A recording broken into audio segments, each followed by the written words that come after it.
General সেনাবাহিনী প্রধানের বক্তৃতা দেশবাসীর উদ্দেশ্যে দেয়া।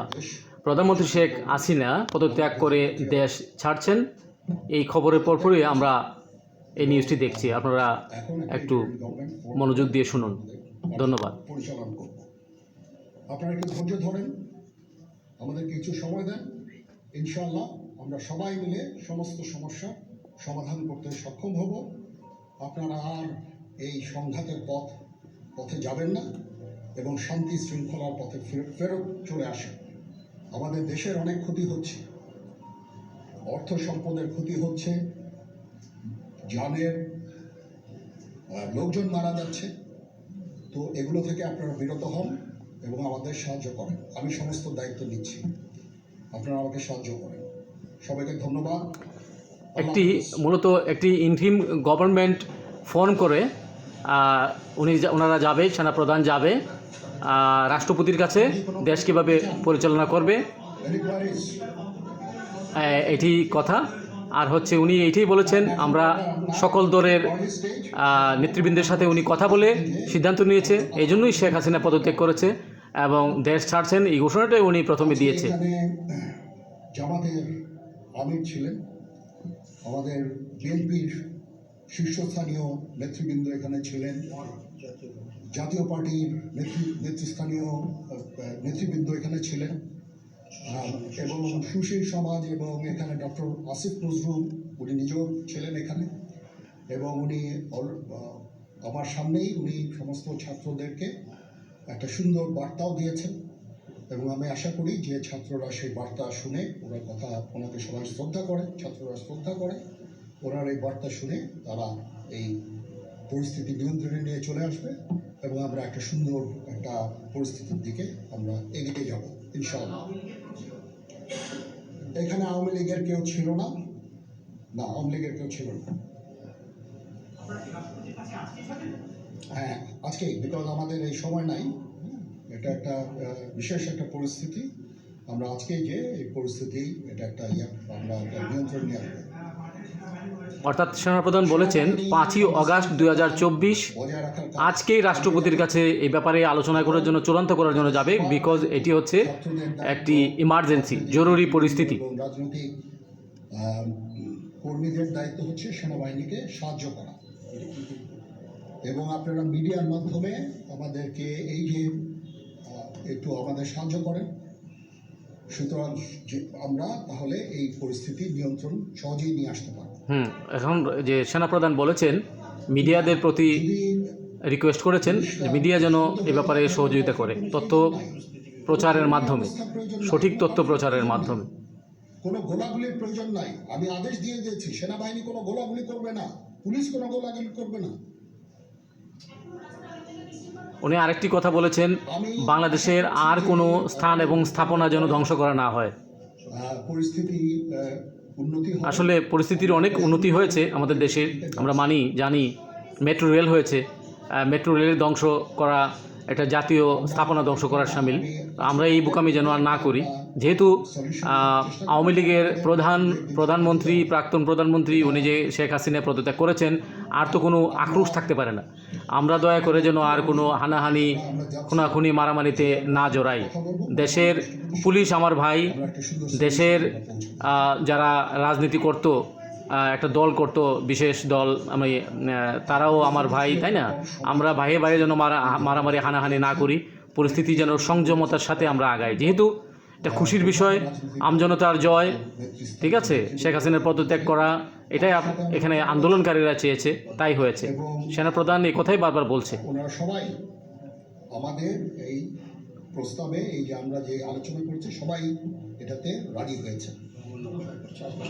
এখানে মমিনুল হক সাহেব ছিলেন, এখানে জামাতের আমির ছিলেন, জুনায়েদ সাকি উনি ছিলেন, তারপরে ডক্টর আসিফ নজরুল ছিলেন।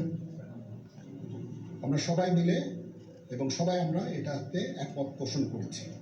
এখন ছাত্রদের কাজ হচ্ছে যে শান্ত হওয়া এবং আমাদেরকে সাহায্য করা।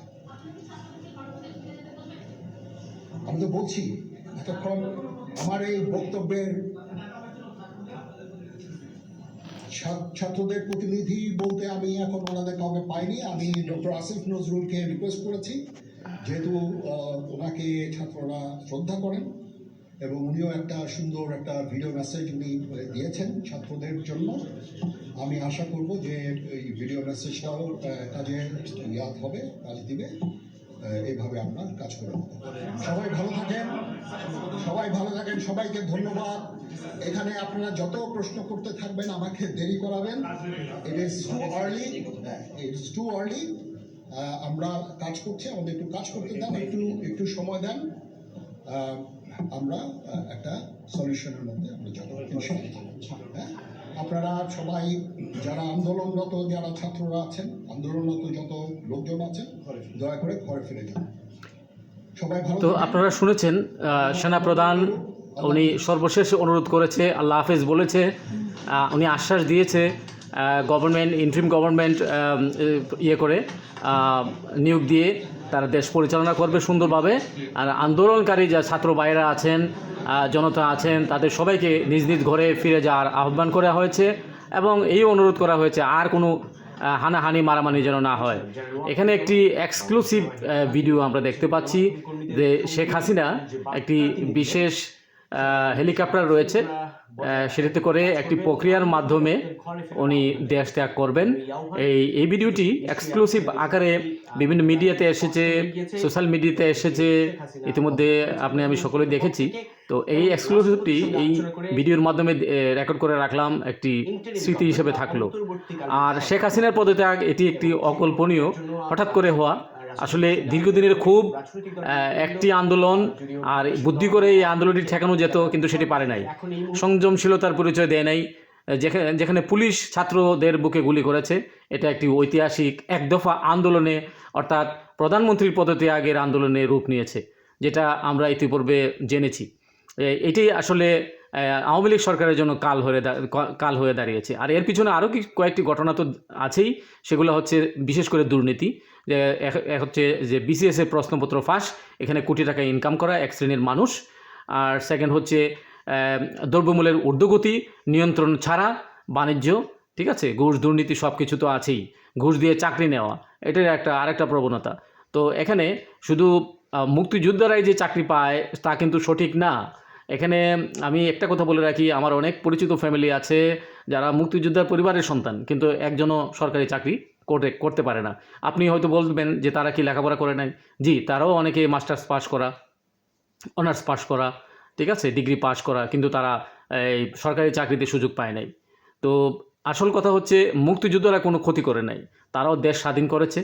তো আমরা মুক্তিযোদ্ধাদের প্রতি সর্বস্তরের সম্মান জানাবো। যতদিন আমরা বেঁচে যাই, বাংলাদেশ বেঁচে থাকুক, এই অবশ্যই বাংলাদেশের ইতিহাসের একটি মাইলস্টোন বা রেকর্ড, ঐতিহাসিক রেকর্ড। এটা আমরা কখনোই তাদেরকে আমরা শ্রদ্ধা করব, তাদের পরিবারের প্রতি আমরা শ্রদ্ধা করব। আর একটি কথা আমি বলে রাখি, এখানে আজকের যে এই পতন হলো আওয়ামী লীগ সরকারের, সেটি দায় কিন্তু এড়িয়ে যাওয়ার কোনো সুযোগ তাদের নেই। এইটা তারা নিজেরাই নিজেদের বীজ বপন করেছে।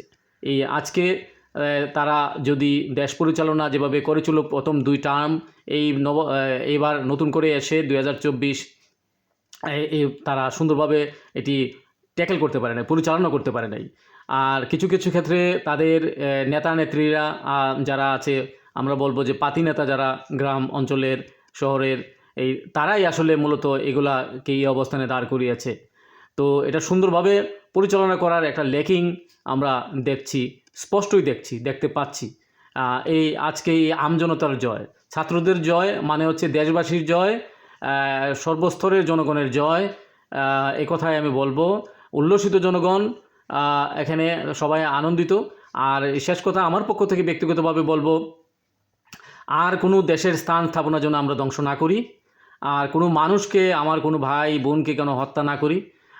এখনও আমার মধ্যেই আমরা যে জাতি, বাংলাদেশ এর জনগণ, আমরাই আওয়ামী লীগ করি, আমরাই বিএনপি করি, আমরাই জাতীয় পার্টি করি, আমরাই জামাত করি, আমরাই হেফাজতে ইসলাম করি। আমরা কিন্তু মানুষ, আমরা কিন্তু বাংলাদেশেরই। এখন কথা হচ্ছে যার যার নীতি, পলিসি, পদ্ধতি ভিন্ন রকম হতে পারে, কিন্তু দেশ আমার একটাই, ভাষা আমার বাংলা। এখন আমার এই বাংলা ভাষার অস্তিত্ব রক্ষা, সব কিছুর পরিচালনার জন্য আমরা অবশ্যই অপেক্ষা করব। নতুন একটি সরকার আসুক, তারপর দেশ শান্ত পরিস্থিতি সব কিছু শান্তিপূর্ণভাবে যাক আগাক, এই প্রত্যাশা রেখে আজকের এই ভিডিওটি এখানেই রাখছি। আল্লাহ হাফেজ। বাংলাদেশ জিন্দাবাদ।